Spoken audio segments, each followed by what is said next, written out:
morning students, how are you all?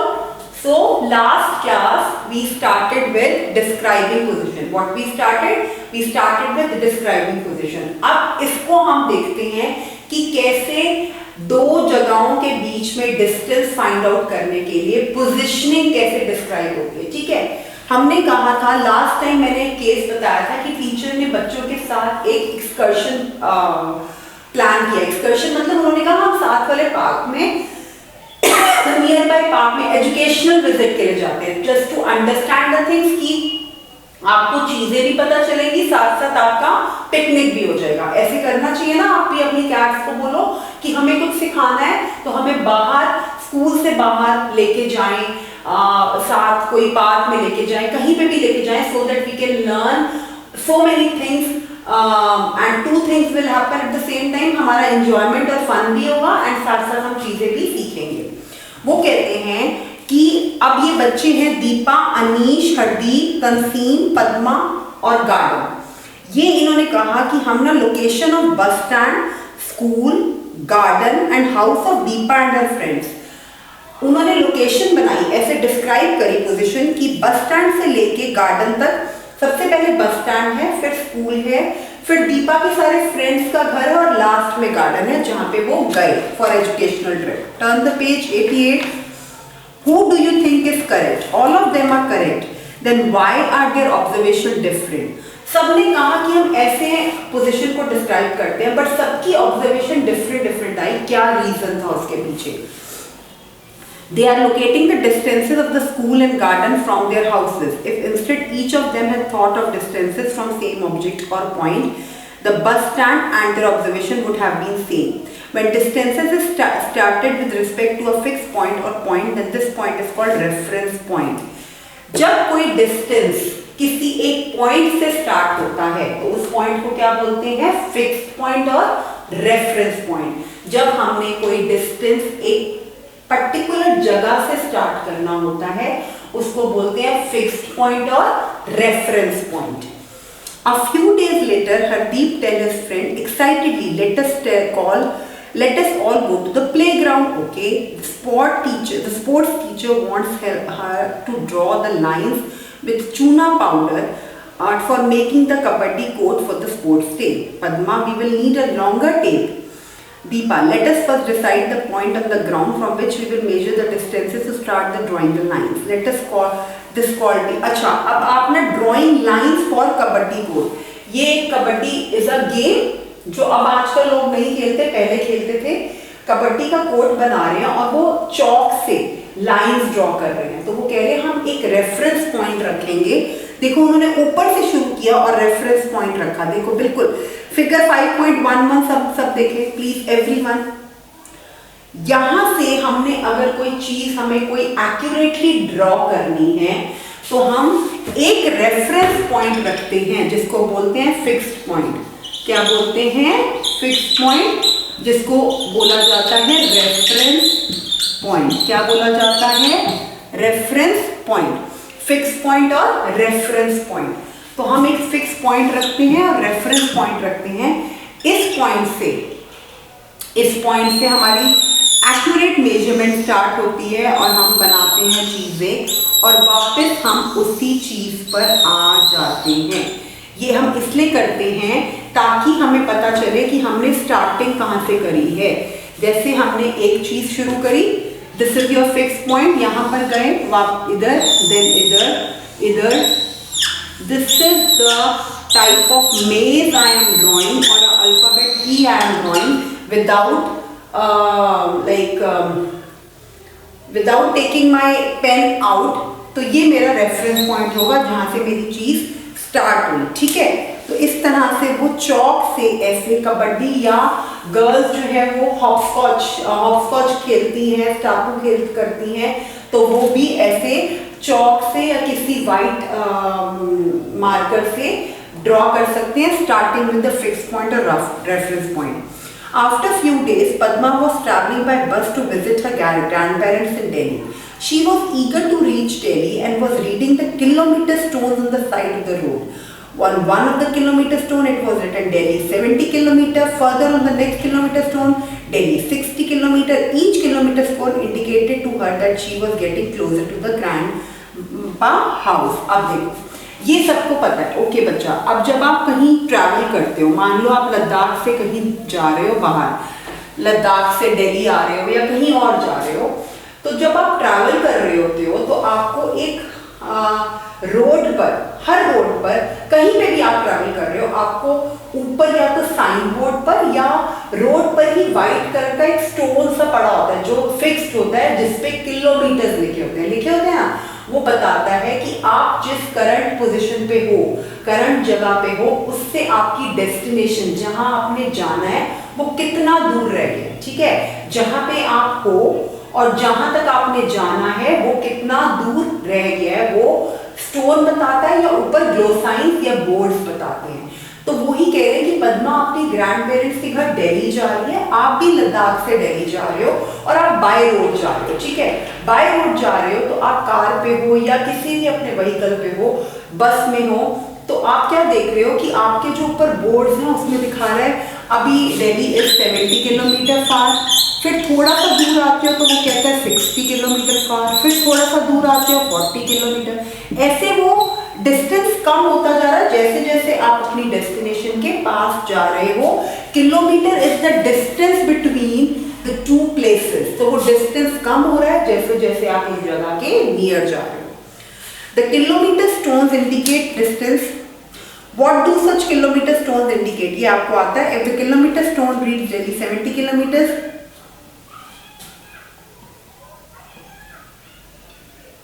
Okay, आपने blue वाले जो क्वेश्चन मार्क वाले क्वेश्चंस हैं कैट्स, जो इनके बॉक्सेस में क्वेश्चंस होते हैं, बॉक्सेस में जो, वो आप बिल्कुल इन बच्चों से पूछो, they are very very simple. और जैसे ही आप पूछोगे all of you will raise your hand and answer yourself.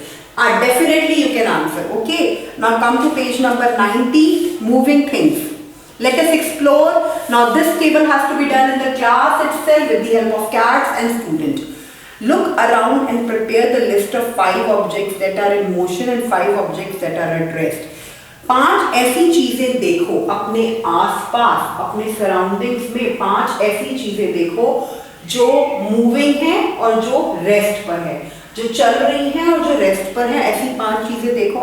Record your observation, और अपनी ऑब्जर्वेशन जो आपने ऑब्जर्व किया है उसको 5.3 टेबल पे अपनी बुक में उसको आपने लिखना है पेंसिल से। Think how you decide whether an object was a motion और at rest. Write your explanation in table 5.3। Justification भी देनी है। For example, cow grazing in the field. Cow जो है objects at rest, objects in motion. आपने 5 to 6 objects, कितने columns दिए हैं? 3, 4, 5, 6 कॉलम्स है और एक कॉलम उन्होंने आपके लिए करा हुआ है। Cow grazing in the field, एक आपको गाय दिख रही है जो चल रही है घास के ऊपर, और एक ट्री है। ट्री स्टेशनरी है और जो थिंग्स मूविंग है उनको भी देखना है, और उनको देख के 5 that are in motion, record. Think how you decided that whether an object was in motion or at rest. Okay, आप वो कहते हैं compare and analyze your justification. How can one decide the object? An object is said to be motion if its position changes. Okay. Types of motion. अब हमें topic शुरू करना है। हमारा मेजरमेंट ऑफ लेंथ हो गया, ठीक है? Measurement of length is done. एक minute. Measurement of length is done. Now we have to start with motion. We have to start with motion. Motion का मतलब होता है movement. Motion का क्या मतलब होता है? Movement. Okay. किसी चीज का हिलना, that is called motion. कोई चीज स्टेशनरी है, रेस्ट पर है, तो वो मोशन में नहीं है। वो कहते हैं, अब इस टॉपिक को शुरू करने से पहले उन्होंने आपको एक एक्सपेरिमेंट दिया, एक ऑब्जर्वेशन दी करने के लिए सब बच्चों को, जो मैं भी आपको बोलूंगी आप सब लिखेंगे। आपके पास एक टेबल बना हुआ है, दैट इज टेबल 5.3। उसमें लिखा हुआ है कुछ ऐसी चीजें, ऑब्जेक्ट्स लिखो जो चलते हैं, the one who are in motion, और कुछ ऐसे ऑब्जेक्ट्स का नाम लिखो जो स्टेशनरी हैं, जो रेस्ट पे हैं। ऐसे 5 ऑब्जेक्ट्स के नाम लिखो जो चल रहे, like moving car, a car moving, a dog, 2 students playing with each other. तो वो हो गई मोशन में चीजें। और जस्टिफिकेशन दो। जस्टिफिकेशन मीन्स का क्या मतलब होता है, उसको आंसर को अपना वैलिडेट करो, हाँ जी ये क्यों मोशन में है। और जो चीजें रेस्ट पे है उसको भी बताओ, जैसे उन्होंने ट्री दे दिया, या आप लिख दो डोर और ये लिख दो board, whiteboard, it is at rest, चल तो नहीं रहा ना whiteboard. Chair, non living things, all non living things are at rest.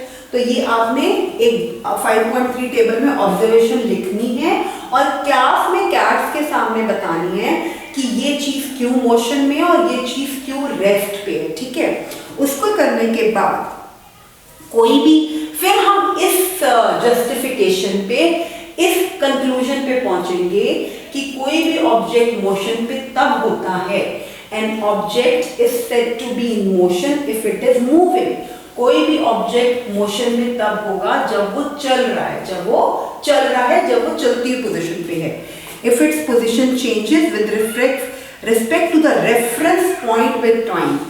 यहां पे एक चीज पड़ी हुई है पॉइंट ए पे जो कि उसका रेफरेंस पॉइंट है, जो कि उसका रेफरेंस पॉइंट है। यहां पे एक चीज पड़ी हुई है जो कि उसका रेफरेंस पॉइंट है। इस रेफरेंस पॉइंट से चलते चलते वो पॉइंट बी पर आ गया, तो this is called motion. This is called motion. An object is said to be in motion if its position, जब उसकी position starts from a reference point, starting point and ends to the end point. An object is said to be in motion. कोई भी object motion में तब कहलाया जाएगा जब if it starts, if it changes its position. अब I am standing here, my reference point or my starting point is here. When I move like this, my position changes from my reference point to this point. It means I am in motion. I am in motion. मेरी starting reference point ये. If I move backward or I move forward, I am changing my fixed point to the starting fixed point to my next point. मतलब मेरा जो reference point है जहाँ से मेरी position change हुई दूसरी position पर, that is called motion. Motion की definition underline करिए. Okay. Deepa looked around her in the bus and noticed that all passengers were seated. She looked again after a minute and found still occupying their seats. She wondered, are they moving? She concluded that the position of the passenger was not changing with the time.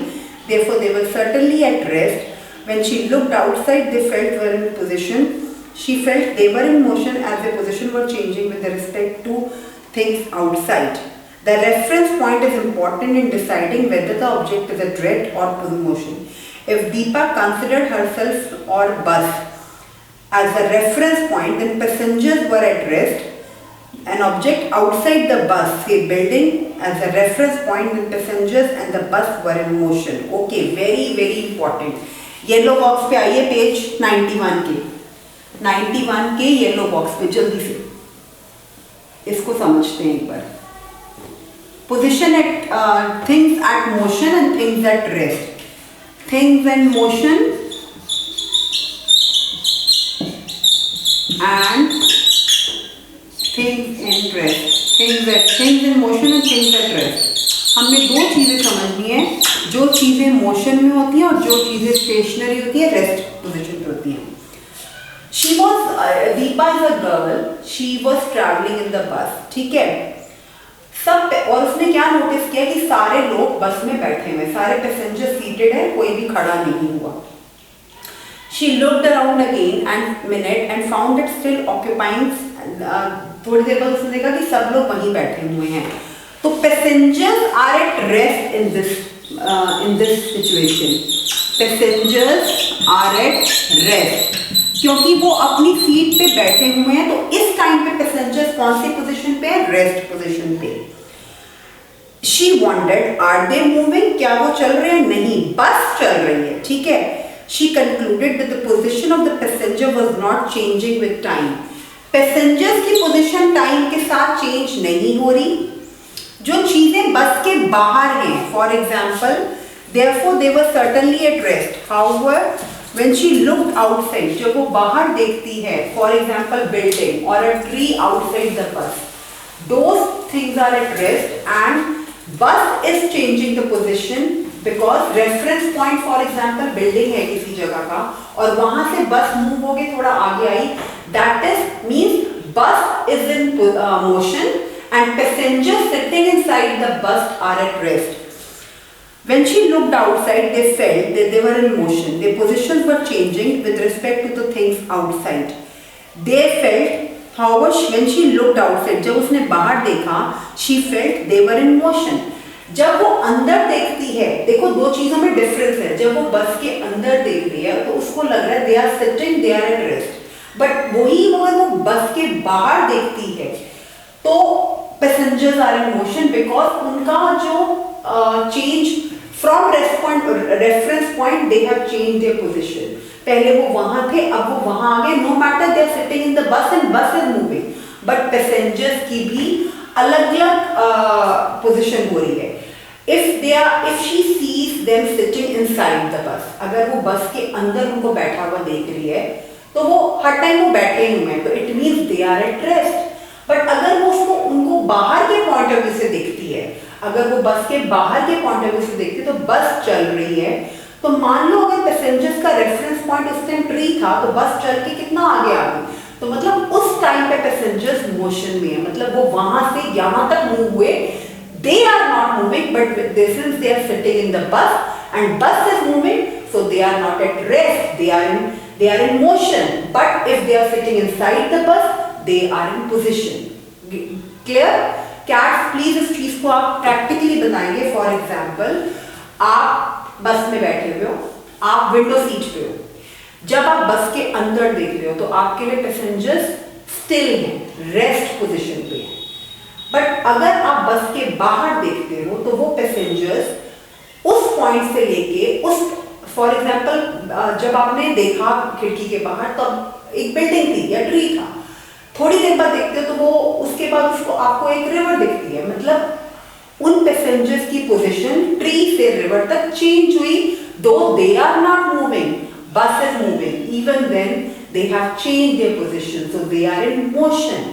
So your looking things also changes the position and rest of the people. Okay, this shows this. The reference point is important in deciding whether or not, वो कहते हैं किसी भी चीज की position और rest को decide करने में, किसी भी चीज के रेस्ट और मोशन को डिसाइड करने में, किसी भी चीज के रेस्ट और मोशन को डिसाइड करने में what is important? Reference point. What is important? Reference point. किसी भी चीज की पोजीशन और रेस्ट, किसी भी चीज के मोशन और रेस्ट को चेंज करने के लिए क्या इंपॉर्टेंट है? उनकी रेफरेंस पॉइंट. ठीक है. तो if Deepa considered herself or the bus as a reference point, Deepa considered herself, अपने आप को अगर वो रेफरेंस पॉइंट मान रही है, तो पैसेंजर्स क्या हैं? रेस्ट पर हैं. लेकिन अगर वो if she consider any object, अगर वो अपने आप को रेफरेंस पॉइंट मानती है, तो पैसेंजर्स रेस्ट पे हैं. अगर वो किसी चीज को बस के बाहर रेफरेंस पॉइंट पर मानती है, तो पैसेंजर्स मोशन में. आपको दो चीजें समझ आई. अगर वो अपने आप को रेफरेंस पॉइंट या स्टार्टिंग पॉइंट देखती है, तो पैसेंजर्स कौन से पोजीशन पे है? रेस्ट पोजीशन पे है. लेकिन अगर वो बस के बाहर कोई चीज को देखती है, that is a reference point, तो पैसेंजर्स मोशन में है. Okay, fine, got the difference. Then the passengers were in motion. Yellow box, 91 page, very important. To understand position, to understand whether the objects are in rest or motion. Yellow box, page 91 का cats, very important. To make students understand कि कैसे पता लगाना है, differentiate कैसे करना है कि ऑब्जेक्ट्स रेस्ट पे हैं कि ऑब्जेक्ट्स मोशन पे है. ठीक है. Suppose you are traveling on a ship which is moving on a constant speed along a straight line on the calm sea. There is no window on the ship. Is there any way that you can determine whether the ship is moving or is stationary? Okay, इसको think करेंगे. Page 91 के पहले वाले box से understanding लेंगे कि कैसे पता लगाएं ऑब्जेक्ट्स रेस्ट पे हैं या ऑब्जेक्ट्स मूविंग पे हैं, और दूसरे से आपने अपने आप आंसर देने हैं। अब टाइप्स ऑफ मोशन, हमें पता चल गया मोशन क्या है। अब हम आते हैं टाइप्स ऑफ मोशन पे। What are the types of motion?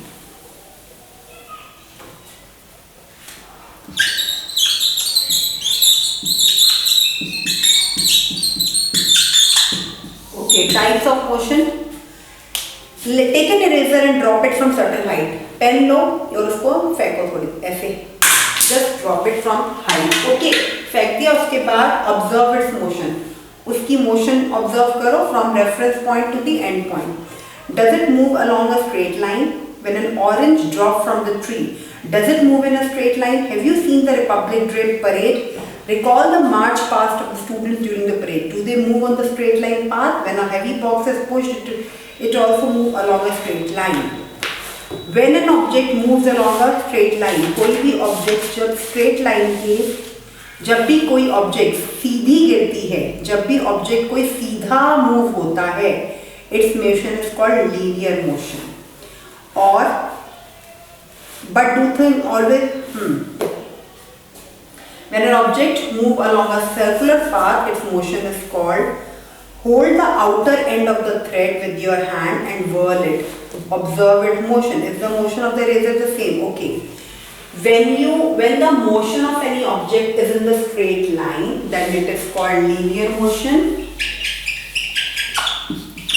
Straight line, straight motion, straight line में जब object move होता है, जब object straight move होता है, then it is called linear motion. When an object moves along a circular path, जब सीधा move होगा तो linear motion, जब object circular path पर move होगा, then it is called circular motion. Then it is called circular motion. Okay? जब सीधा होगा बिल्कुल, then it is called linear motion. जब किसी भी ऑब्जेक्ट की मोशन सर्कुलर पाथ पर होगी, सर्कुलर पाथ मतलब सर्कल में होगी, then it is called circular motion. उससे रिलेटेड चीजें आपको एक्टिविटी 5.4 और जो पिक्चर्स बनी हुई है 5.14 की, क्या क्या बताया है? ट्री में से कोई फ्रूट गिर रहा है, किसी चीज को आप सीधा ड्रॉप कर रहे हो, किसी चीज को आप पुश कर रहे हो, मार्चिंग हो रही है रिपब्लिक डे पे, चाहे सोल्जर्स की चाहे स्टूडेंट्स की मार्चिंग हो रही है. These are all come under linear motion. They all come under linear motion when the object moves in a straight line. When object moves in a straight line, then it is called linear motion. When object moves in a circular path, then it is called circulatory motion. ठीक है? Okay. When an object moves to and fro about some fixed position, pendulum की तरह, that is called oscillatory motion, which is called oscillatory motion. ठीक है? We have learned 3 types of motion: linear motion, straight; circular motion in a circular path; oscillatory motion like pendulum, ऐसे to and fro, fixed point से ऐसे ऐसे ऐसे ऐसे, to and fro, the way you take swings, ऐसे ऐसे जैसे pendulum मिलता है, that is called oscillatory motion. When an object moves to and fro. अब आपने linear motion की definition पेज 92 से अंडरलाइन करनी है, सर्कुलेटरी मोशन की डेफिनेशन पेज 92 से, लीनियर मोशन की पेज 92 टॉप पे है, सर्कुलेटरी मोशन की पेज 92 बॉटम पे है, और ऑसिलेटरी मोशन की पेज 93 पे है. इनको सबको अंडरलाइन करिए प्लीज जल्दी से. उसके बाद कुछ एक्सपेरिमेंट दिए हुए हैं. एक्टिविटी 5.6, एक्टिविटी 5.7, एक्टिविटी 5.4 कौन कौन सी करनी है आपको? Activity 5.4, 5.5, 5.6 and 5.7. Reading of these activities and doing these activities in the class. Cats, आपने पेज 92 का एक्टिविटी 5.4, पेज 93 की एक्टिविटी 5.5, ठीक है? आपने ये चीजें एक्टिविटी 5.4 बहुत इजी है। 5.5 की एक्टिविटी कहाँ पे है? 5.5, 5.4, 5.5 करनी है। और 5.6 देखेंगे पेज 94 पे, ऑसिलेटरी मोशन कैसे होगा उसका एग्जाम्पल है। और 5.7 सारी एक्टिविटीज को एक बार क्लास में प्लीज कैट्स इनको डिस्कस करेंगे, बहुत इंटरेस्टिंग है। एंड स्टूडेंट्स बिलीव मी, आप ये एक्टिविटीज आपको घर पे करने की जरूरत नहीं है, क्लास में कैट्स के सामने अपने स्टूडेंट के ग्रुप में you will perform these activities so that you can understand that how linear motion, oscillatory motion and circular motion. The three types of motion. Linear motion, when an object moves in a straight path, when the position of an object changes in a straight line, then it's called linear motion. When the position of any object changes in a circular path, then it is called circular motion. And when any object moves in to and fro movement from a fixed point or a reference point, then it is called oscillatory motion. अब एक बार table 5.54 पे आइए, types of motion. Swing linear है, circular है या oscillatory है? क्योंकि swing ऐसे ऐसे होता है पेंडुलम की तरह टू एंड फ्रो, तो ये ऑसिलेटरी मोशन है। आपने 4 ऐसे ऑब्जेक्ट्स बताने हैं जिनकी लीनियर मोशन है, सर्कुलेटरी मोशन है या ऑसिलेटरी मोशन है। इनको आपने टेबल 5.4 पे लिखना है, ठीक है। अब आ जाइए कीवर्ड्स पे। कीवर्ड्स पे आओ। कीवर्ड्स पे आपका कीवर्ड्स तो आपको पता ही है, इसमें आपने क्या क्या चीजें करी हैं। तो अब इसमें आपने let us enhance our learning और learning further. Let us enhance our learning हर एक चैप्टर के एंड में है, and I am repeating this thing again and again that when you do these activities, when you listen recording of full chapter, when your chapter is over from the recording perspective, मतलब आपने उस chapter की सारी recording भी सुन ली है और आपने cat से भी एक्सप्लेनेशन ले ली है। तो cats, it's a request, I am telling this thing by the end of every chapter that bad things which is given in the form of let us enhance our learning, इनको आपने इस तरह से करना है कि आपका जो क्या कहते हैं, जो चीजें बच्चों को जो उन्होंने चैप्टर में क्लियर करी है वो वर्बल तरीके से they will understand them, they will understand the things which have already been explained to them, so they will enhance this thing. Okay, so instead of doing it practically, you have to just do the verbal discussion in the class. Okay, so this finishes our chapter. इसके बाद we will start with the new chapter, but before starting the new chapter you have to enhance your learning by doing these verbal discussions and activities which I told you, which are given in your book, in the book itself and in the class. Okay, so next class we will start with the new chapter. Bye.